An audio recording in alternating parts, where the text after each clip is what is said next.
जेव्हा या सभागृहामध्ये आलो तेव्हा राजकीय कार्यकर्ता असल्यापासून या संपूर्ण सभागृहाची मला एक प्रचंड मोठं अट्रॅक्शन होतं।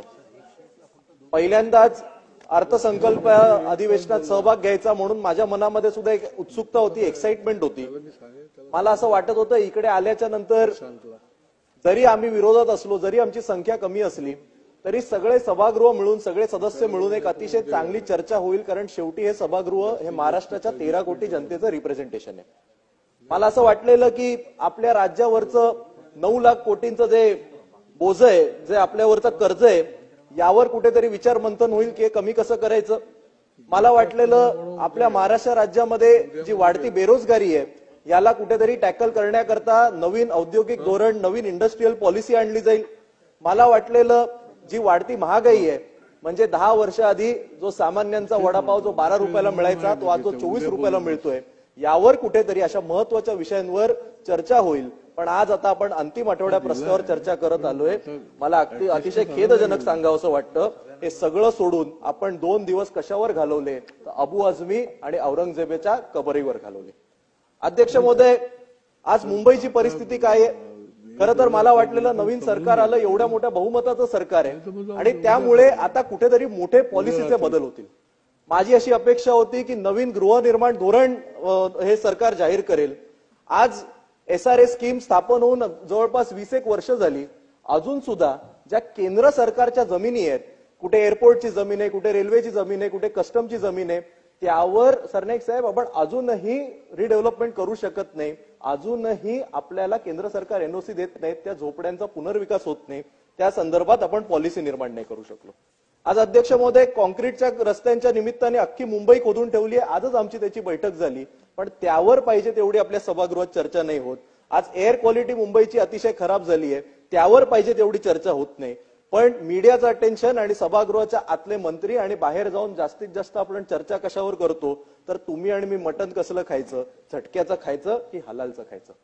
अध्यक्ष महोदय, आज ग्रामीण महाराष्ट्राचं जर आपण पाहायला गेलो तर ग्रामीण महाराष्ट्रामध्ये मधली जनता ही या संपूर्ण अधिवेशनाकडे अतिशय लक्ष लावून पाहत असते की बाबा जे आपण 288 आपले प्रतिनिधी पाठवलेले आहेत ते कशावर चर्चा करतात। त्यांची अशी अपेक्षा होती की जे आपण सरकार निवडून दिले त्यांनी कर्जमाफीची घोषणा केली आहे म्हणून या अर्थसंकल्पात ते कर्जमाफीची घोषणा करतात का, पण त्यावर झालं नाही। त्यांनी कर्जमाफी केली नाही, मग विरोधक त्यांना ते प्रश्न विचारतात का, त्यावर सरकार उत्तर देतं का, त्यावर कुठे चर्चा होत नाही। शेतकऱ्यांच्या वीज बिला संदर्भात कुठे चर्चा होते का, तर ती पाहिजे तेवढी चर्चा होत नाही। लाडक्या बहिणीला जे 2100 रुपये देणार होते ते घोषित केले जातात का, तर ते होत नाही, त्यावर विरोधक प्रश्न विचारल्यावर समाधानकारक टाइम बाउंड उत्तर मिळेल का, ते मिळत नाही। आणि महिलांच्या सक्षमीकरणावर तरी चर्चा होईल का, ती पाहिजे तेवढी होत नाही। पण ग्रामीण भागाची जेव्हा चर्चा होते तेव्हा जास्तीत जास्त मीडियामध्ये काय जातं, हु इज आका, ह्याचा आका कोण, त्याचा आका कोण। मला असं वाटतं आपण जे सगळे निवडून आलेलो आहोत हे मूलभूत आपले जे ध्येय धोरण प्रश्न आहेत यावर आपण कुठेतरी चर्चा करायला पाहिजे, असं मी एक पहिल्यांदा निवडून आलेलो सदस्य म्हणून आज अंतिम आठवड्या प्रस्तावाच्या माध्यमातून मला वाटतं। आज युवकांची काय अपेक्षा होती अध्यक्ष महोदय? युवकांना वाटत होतं की नवीन सरकार आले, काहीतरी बदल होईल, नवीन शिक्षण धोरण जे केंद्र सरकारने त्याची अंमलबजावणी केली, मला वाटतं याच्यानंतर त्याच्यावर चर्चा आहे, त्याची अंमलबजावणी ही आपल्या महाराष्ट्र राज्यात कशी होईल, म्हणजे ग्रामीण आणि शहरी असा मिक्स असलेलं आपलं हे राज्य, यावर एवढं एक ते धोरण अतिशय चांगलं आहे, पण त्याचं इम्प्लिमेंटेशन कसं होईल यावर विधानसभेत पाहिजे तेवढी चर्चा होईल का। 9:30 वाजलेत, आता मला कळतंय की याच्यानंतर आपण ती चर्चा घेणार आहोत आणि मोजून पाहिलं तर हाताच्या बोटावर मोजण्या एवढे सदस्य या सभागृहात त्या शैक्षणिक धोरणाच्या चर्चेकरता उपस्थित आहेत। अध्यक्ष महोदय, युवकांना असं अपेक्षित होतं की AI इन गव्हर्नन्स म्हणजे आर्टिफिशियल इंटेलिजन्स हे शासनाच्या कामामध्ये कसा वापरला जाईल यावर आपले सगळे निवडून दिलेले आमदार चर्चा करतील। युवकांना असं वाटत होतं की सायबर सिक्युरिटी सारखा मोठा प्रश्न असताना त्यावर प्रचंड मोठ्या प्रमाणात या अर्थसंकल्पीय अधिवेशनात चर्चा होईल। गिग वर्कर्स जे आहेत आज प्रचंड प्रमाणात Amazon असेल, फ्लिपकार्ट असेल, स्विगी असेल, झोमॅटो असेल, या सगळ्या व्यासपीठांवर, या सगळ्या प्लॅटफॉर्मवर अनेक युवक काम करतात, पण अजूनही राज्य सरकारची कुठली पॉलिसी या संदर्भात नाही, ती पॉलिसी निर्माण होईल। आणि युवकांना वाटत होतं की संपूर्ण मुंबईमध्ये, महाराष्ट्रामध्ये ड्रग्सचा जो प्रादुर्भाव आहे, अँटी ड्रग एखादी मोठी पॉलिसी आपलं राज्य सुरू करेल का, पण त्याही संदर्भात नाही। पण आजचा संपूर्ण दिवस चर्चा कशावर झाली तर त्या कुणाल कामरावर झाली। अध्यक्ष महोदय, मला माहिती आहे वेळ कमी आहे, तुम्ही मला जेवढं सांगितलंय मी त्याच्यापेक्षा कमीच वेळेत माझं म्हणणं मांडण्याचा प्रयत्न करीन. तरी देखील सरनाईक साहेब, मला एवढंच आपल्याला सांगायचं होतं की आपण का कुणाल कामरा आणि हे ते कोण विचारतं या कुणाल कामराला. खरं म्हणजे माझं हे मत आहे, कदाचित मी चुकीचं असेल, पण जर आपण तो स्टुडिओ फोडला नसता, जर आपण विधानसभेच्या लेव्हलवर त्याच्या एवढी चर्चा करण्यात तो महत्वाचा माणूसच नव्हता, तर महाराष्ट्राला कळलं सुद्धा नसतं. आज आपण खरं म्हणजे मी जे काही पाहिलं होतं की विरोधी पक्ष सत्ताधाऱ्यांना कधीतरी जर सत्ताधारी ऐकत नसतील तर वेलमध्ये जातो आणि कुठेतरी विरोध करतो. पण ज्या दिवसापासून अर्थसंकल्पीय अधिवेशन सुरू झाले, मी तरी हे पाहतोय की जितक्या वेळी हे अधिवेशन तहकूब झाले, जास्तीत जास्त वेळी तर सत्ताधाऱ्यांचे सदस्य, कदाचित ते मंत्री झाले असतील नसतील मला माहिती नाही, तेच वेलमध्ये येतात आणि तेच सभागृह बंद पाडतात. मग माझ्यासारख्या पहिल्यांदा निवडून आलेल्या सदस्यांनी नक्की शिकायचं काय, हा देखील माझ्या मनामध्ये प्रश्न पडतो. अध्यक्ष महोदय, मी शेवटचा मुद्दा घेतो आणि थांबतो, अगदी शेवटचा. अध्यक्ष महोदय, हे कायदे मंडळ आहे. माझी अशी अपेक्षा होती की आपण सगळ्यांनी मिळून महाराष्ट्र राज्य पुढे जाण्याकरता चांगले कायदे निर्माण केले पाहिजेत, किंवा जे एक वेगवेगळ्या स्वायत्त संस्था ज्या चुकीचे कायदे निर्माण करतायत त्यावर चर्चा झाली पाहिजे.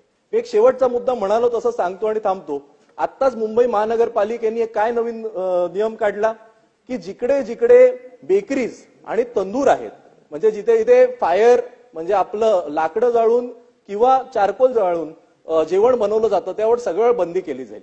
अध्यक्ष महोदय, वूड फायर्ड पिझ्झा ही एक इटालियन डेलिकसी मानली जाते, त्यांना पर्यावरणाची नाही का जाणीव आहे? अध्यक्ष महोदय, आपल्या इकडे उपस्थित असलेल्या सगळ्यांनाच पनीर टिक्का आवडतो, सगळ्यांना चिकन टिक्का आवडतो, सगळ्यांना गार्लिक नान आवडते, सगळ्यांना चुलीवरचं मटण आणि भाकरी आवडते. माझा प्रश्न असा आहे की कोण हे निर्णय घेतं आणि आपण या निर्णयांवर का चर्चा करत नाही? असं आपल्याला उत्तर दिलं जातं की हे बेकरी आणि हे चारकोलचे तंदूर बंद करण्यामागे प्रदूषण हे कारण आहे. आपण यावर कधी चर्चा करणार आहोत का की जे एकूण वायू प्रदूषण होतं यामध्ये किती टक्के प्रदूषण हे केवळ या बेकरीमुळे होतं? आपण ज्या गाड्यांमुळे प्रदूषण होतं त्यावर आपण चर्चा केली नाही, आपण इंडस्ट्रीयल पोल्युशनवर चर्चा केली नाही, आपण कन्स्ट्रक्शनला एवढी परमिशन दिली आहे त्याच्यामुळे होणाऱ्या प्रदूषणावर चर्चा केली नाही. आपण बोट कशावर ठेवलं तर आपण धाब्यांवर ठेवलं आणि आपण बेकरीवर ठेवलं. त्यामुळे या सगळ्या गोष्टींवर मला वाटतं चर्चा झाली पाहिजे. हे एकमेव उदाहरण मी दिलं. माझी अशी अपेक्षा आहे की आता मला वाटतं आता आजचा दिवस तर संपला, उद्या आणि परवा 2 दिवसात हे अधिवेशन संपेल. किमान पुढच्या अधिवेशनामध्ये तरी आपण सगळे मिळून, सत्ताधाऱ्यांची ती जबाबदारी आहे, आम्ही विरोधक जर चांगले कुठली योजना असेल तर आम्ही 100% त्यांच्या पाठीमागे उभे राहू.